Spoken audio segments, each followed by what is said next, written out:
All right, guys, we've got our Denver Broncos preview here. This is the first of our previews for every NFL team this summer here. We're trying to get all of them out before the season starts on September 4th. We will get all of them out. We've got plenty of time, and we are going to keep on moving with these. But number one is the Denver Broncos. There's no real order to this. There's no there's no biases or anything anywhere.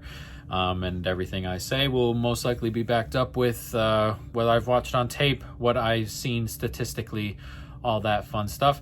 And then, we'll go through the entire roster for the most part in terms of starters and a few things like that. We'll go through a couple stats. We'll go through the schedule. We'll go through any bets I make, any future bets I make for the team. And, so why don't we go ahead and jump right on into it. Denver Broncos head coach Sean Payton, still proving he has all his stuff, proving he still has everything offensively. The play calling is still very, very good.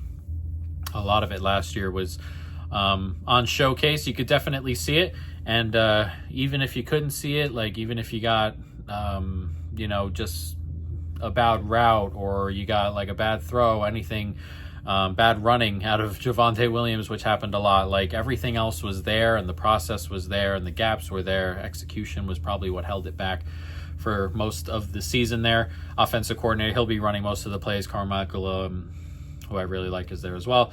And then the defensive coordinator, Vance Joseph, who did a really good job last year, also stays. So continuity there for the head coach, continuity for the defensive coordinator, the one calling plays on both sides, which is what we want to see.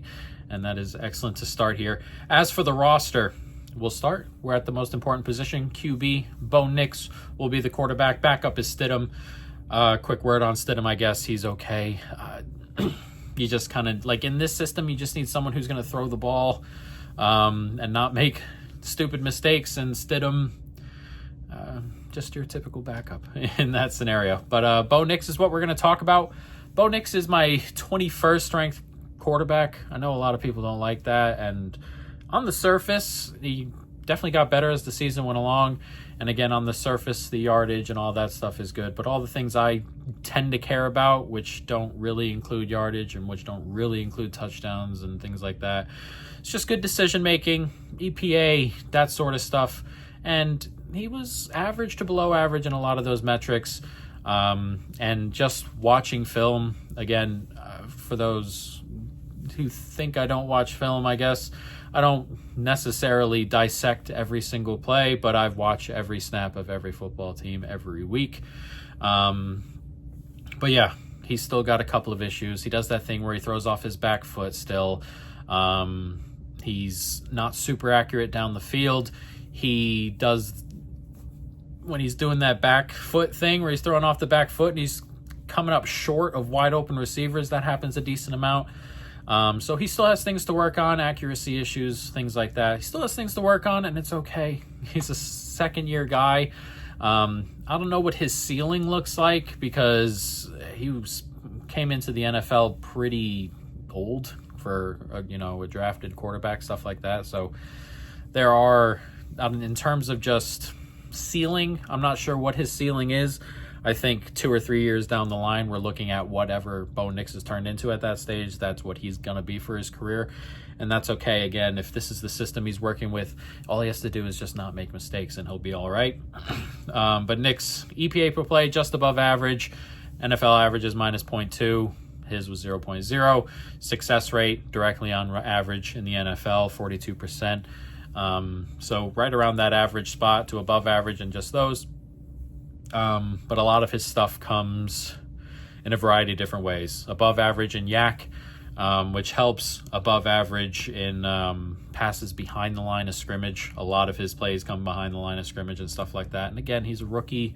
And it's hard to not sound like I'm being rough, but the way like Bo Nix gets talked about like he's a top 11, 12 guy, and he's just not there for me yet. And that's okay.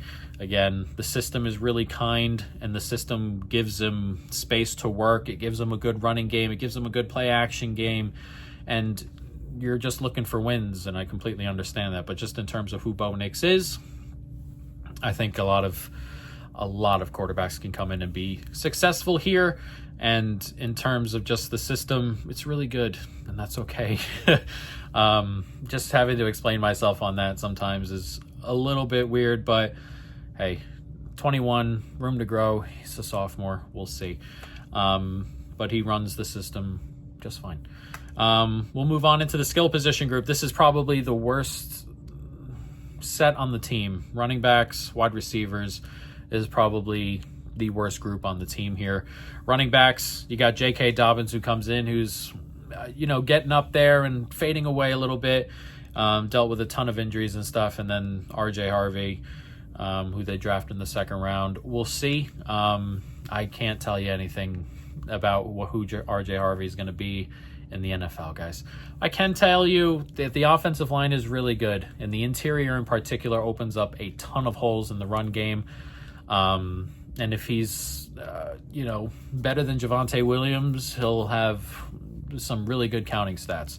But R.J. Harvey's also coming from a pretty run-friendly offense that kind of specializes in maneuvering space for him and stuff like that. Probably a little bit less here. And again, I'm not down on R.J. Harvey or up on R.J. Harvey. I don't have anything in particular in terms of how I project him. But if he's slightly better than Javonte Williams, he's probably going to have a good year. But again, in terms of just the talent and all that stuff, for now he gets projected low. He gets projected, in the bottom 4 or 5 in the NFL because he's a rookie that got drafted in the second round, and that's just where we're going to sit for now. But I expect him and Dobbins to split a lot of carries. There's probably going to be a third guy in there. As we go along, I expect there to be a heavy split as everything kind of gets up to speed. But again, while the running back group in particular is nothing great, the offensive line, really, really good. And the interior, as we said, in particular, is really, really good.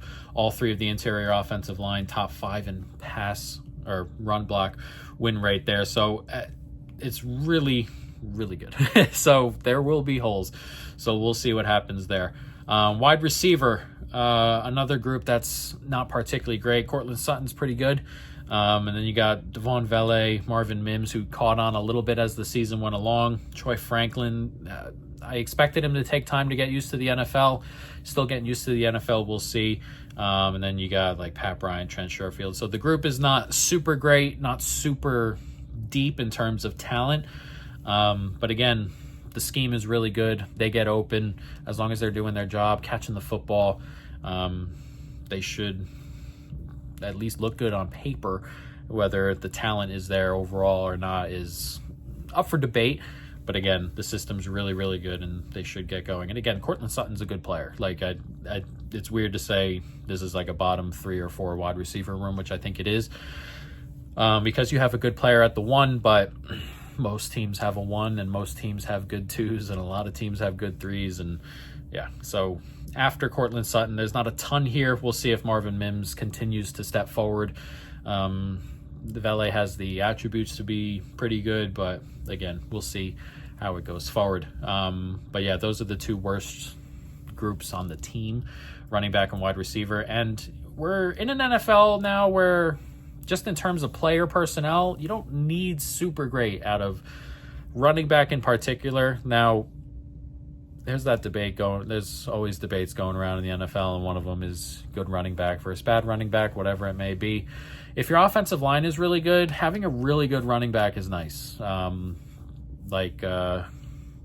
Giant, like Saquon keeps getting used as the argument to good running back versus bad running back, and I think people skip over the other stuff that makes it more important, like offensive line. Like a team like the Giants, who have a terrible offensive line, have no need to be paying $15 million a year to a running back that's really good.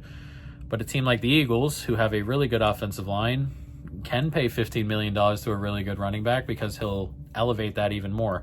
And I think the Broncos are in a situation now where they could do something like that if they wanted to allocate money that way.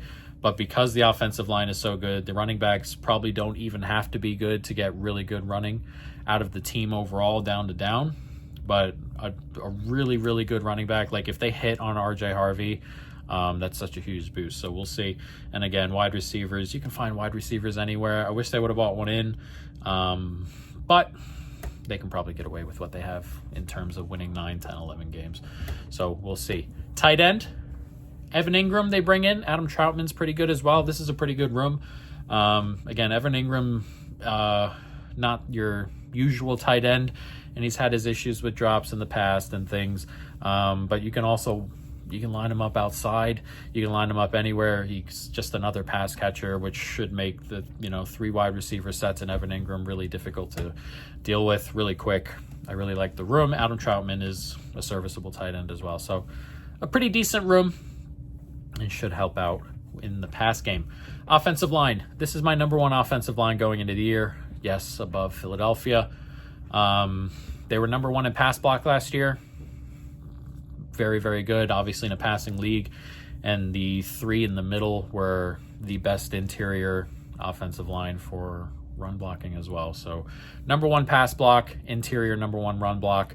Exterior, not as great run blocking, but the pass blocking is excellent there. So they are my number 1 offensive line. Garrett Bowles, Ben Powers, Quinn Miners, who's young and could continue to go and take positive step as well. McGlinchey and Wattenberg in the middle at center. Just a really good offensive line last year. All 5 return from last year, which is really nice. Continuity, really nice for the quarterback. Really nice for all this continuity all over the offense, which is obviously what you want to see in those important positions. Both tackles, McGlinchey, Bowles, top 7 in pass block win rate. Interior offensive line, top 5 in pass block win rate, all 3 of them.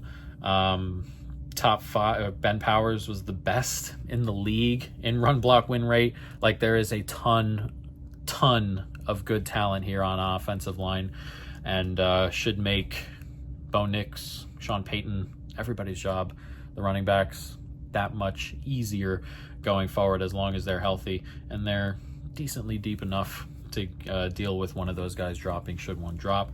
But yeah, the offense, very, very interesting because most important positions, quarterback, doable with the system, and then offensive line, just really, really good. And that sets you up for so much. You can't, like, even if you thought, if you thought Bo Nix was bad and the offensive line was then nothing could happen. You just load 8 in the box, make Bo Nix beat you. You can't do that here. If you think Bo Nix is really good, then you drop 8 back and, make the running game beat you. Can't do it. Offensive line's too good. System's too good. So it sets up down to down really, really well. As for the defense, another really good group, probably the best defense in the NFL just overall.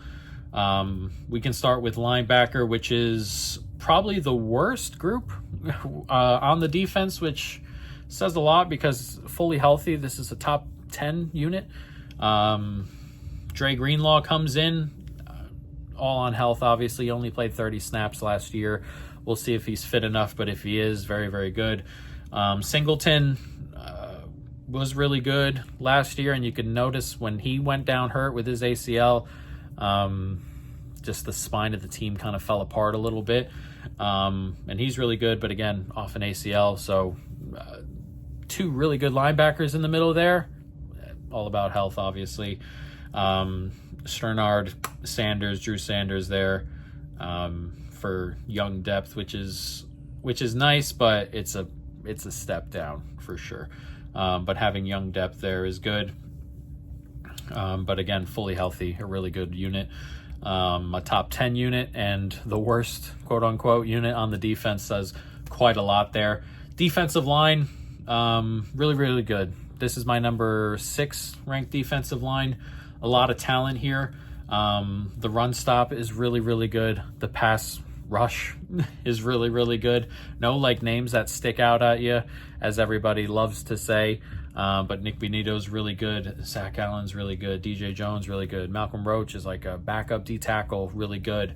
So there's a ton of talent here and a ton of depth. Jackson, Roach, Jones, Tillman, Cooper, all really good depth, most of them with 5 or more sacks. So it's really, really good.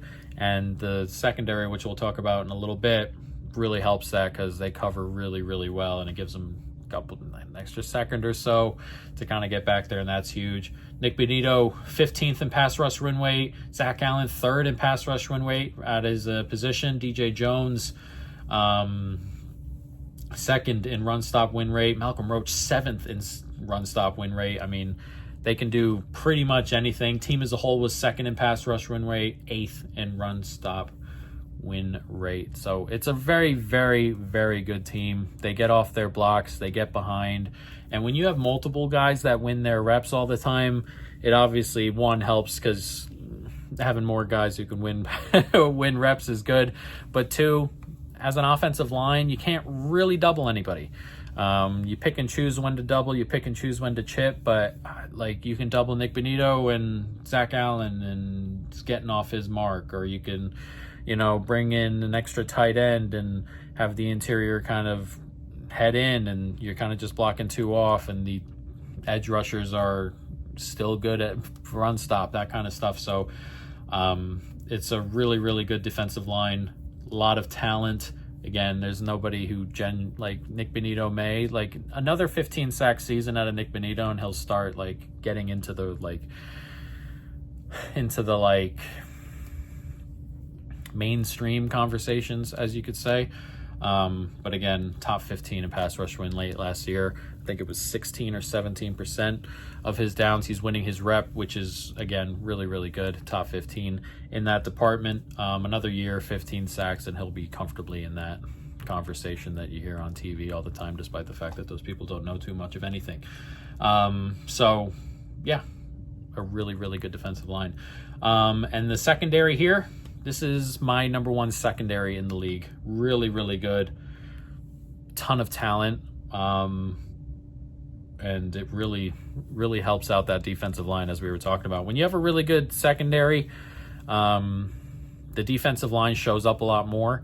You give them an extra second or so. I mean, that's a ton of time in the NFL in the pocket. An extra second there for the defensive line to get there, it makes such a huge difference. One team you can see the opposite effect on would be the Raiders most of the time, where the defensive line is pretty good. And you got Max Crosby, who's a top-end pass rusher, and it doesn't matter because the secondary is awful, and by the time 2.5 seconds comes around, the ball's already out, and they don't get they can win their rep, and they can cause problems and get pressures, but you're never getting that finish like you get here. But the secondary here really, really helps. Again, my number 1 secondary, they bring in Hufanga to pair with Brandon Jones. Brandon Jones is already a top 10 safety. Hufanga's like a 25 to 35-ish type safety. Has his moments and he's had his struggles with injuries recently, but pairing him with a top 10 safety ought to help quite a bit. Surtain, best corner in the league by a bit of margin probably at this point in time. And then you got Riley Moss, who was last year just a really good number 2 overall. A very, very good player as well. Jahdae Brown, they draft at number 20. He's one of those gadget, do-it-all in the secondary type guys, and he will probably play slot corner, or he can play safety if Hufanga goes out and they want to put another corner there. First-round pedigree, obviously. There's no guarantee that he comes into the league and, lights it up, but a first-round pick, a first-round D-back who comes into a really good defense and doesn't necessarily have to immediately come in and be sauce, and just be the number 1 corner and lock every wide receiver down and do all that, is such a huge boost for his development. He can come in, get used to everything. He can play on 3 receivers. He can play a little bit of safety, do a little whatever, and just fit into a group that's already so good. Really, really helps out, and is such an excellent piece to kind of be having floating around there. So an excellent secondary, as I said, my number 1 secondary, my number 60 line, my number 11 linebacker group. Just a genuinely great defense. Obviously, defense is interesting because defense tends to be one of those things that kind of fades into the pack a little bit when you're really, really good. Like, normally you're not sitting at 1 every year for like 5 years in a row. Normally it kind of fades back and gets more toward the average just generally. So we'll see about the defense in general, but the talent is there, everything is there, and there's no reason why this is not a top 5 defense at the end of the year going forward. So yeah, that's the team. Let's take a look at the schedule just a little bit here. You start off with 3 road games in 5, which is not super easy, or 4 road games in 5, I should say, or 4 road games in 6, excuse me. Tennessee at home to start. This is a pretty good spot, I will say. You get a coach that's kind of fallen away a little bit in Tennessee. You get a new rookie quarterback who's he went number 1 in the draft, but he's got his mistakes in him. A team around him I don't love the skill position group there. A defense that's not particularly great, and they come to Mile High week 1 where the crowd should be ready to roll there. That's a nice one. Then at Indy, at the Chargers. At Indy's an interesting one. We really don't know what we're going to get out of Indianapolis just yet. We'll see. And then at the Chargers, struggled a little bit with the Chargers last year. One of your main division rivals, obviously, and that's a tough one. And then you go home for Cincinnati. No defense here. This is a game, a really interesting one. Just a really good offense versus a really good defense. And then a little bit in between with the other two. Then you go to Philadelphia, which is really, really tough. And then you go overseas to play the Jets. That's not technically an away game on the schedule. It's technically counted as one of their home games, but it's an international game. And then you get then it kind of slows down a little bit because the front end is kind of tough. Again, you could start 3-1 here, 3-2. And then it slows down, as we said. Jets, and then Giants at home, Dallas at home, at Houston, Vegas at home, and Kansas City at home. So there's a world where they're 7-3 and kind of heading into that Kansas City at home. That feels like something that could happen. Winner just takes control in the division. That's kind of what that feels like. And then you get a bye there. Later byes are nice. And then it's at Washington, which is tough, at Las Vegas, a division, Green Bay at home, Jacksonville at home is a really good spot. Then you end on 2 division games at Kansas City and home to the Chargers, which could be pretty gigantic games there. But schedule's pretty interesting. Toughest games, Green Bay at home, I suppose, at Kansas City, at Philadelphia, at the Chargers. Those are probably the toughest games, and while they are tough games, when you look around the NFL, some of these teams are playing some outrageous schedules. So the schedule, as I said, if they go into that KC game like 7-3, you're looking really, really good. You're definitely looking at a playoff spot there. You got that Jacksonville game in the second one, Las Vegas there. If they can just improve their performances and kind of split, like if you can win 4 games in division, both against Las Vegas, and then split the other 2, you're probably looking at a playoff spot with the way the schedule's kind of laid out. So yeah, it's a pretty tough start, and then it kind of slows down before the bye. So you want to go into that second stretch there. That's game after Philadelphia, Jets, Giants, Cowboys, Texans, Raiders before the Kansas City game. You want to go into that stretch healthy and fit and, starting to play good ball, at least, even if you start kind of slow. Like if you go to LA and you go to Philadelphia and you lose either at Indy or the Cincy game, like you start 2-3, even going into that group here, Jets, Giants, Dallas, at Houston, Las Vegas, and you win 4 out of 5 there and you're kind of back in it. The schedule sets up, like if you have a good start, the schedule really sets up in the middle and then toward the back half to really make a push if that's the case. But yeah, so that's the Denver Broncos. We do have a future bet here, just the one. AFC West dual forecast, Denver and Kansas City at plus 175. That'll be a $1.38 bet for our $1 to $1 million challenge. Excuse me there. This just means that Denver and KC finish 1-2 in the division in any order. So Denver can win the division and Kansas City can finish second, or Kansas City can win the division and Denver can finish second. We win the bet either way. Denver is power rated currently or marked behind the Chargers in this division. I don't particularly agree with that numerically here, and I think the schedule is good enough where they can keep tabs with the Chargers, and I'm kind of low, just a little bit lower than market on the Chargers there, and a little bit higher than market on Denver here. Denver, I'll have to go through my numbers just to triple check and make sure all my numbers are where they need to be, but Denver in the market is the 14th or 15th best team in the league. I have them around 13 or 12, so I'm a little bit ahead of the market.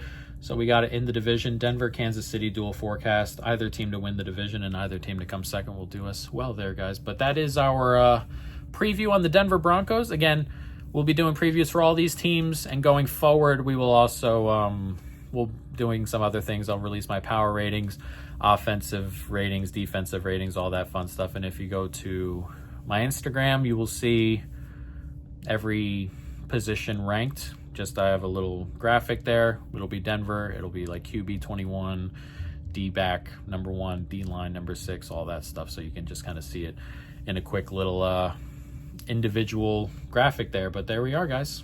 Denver Broncos.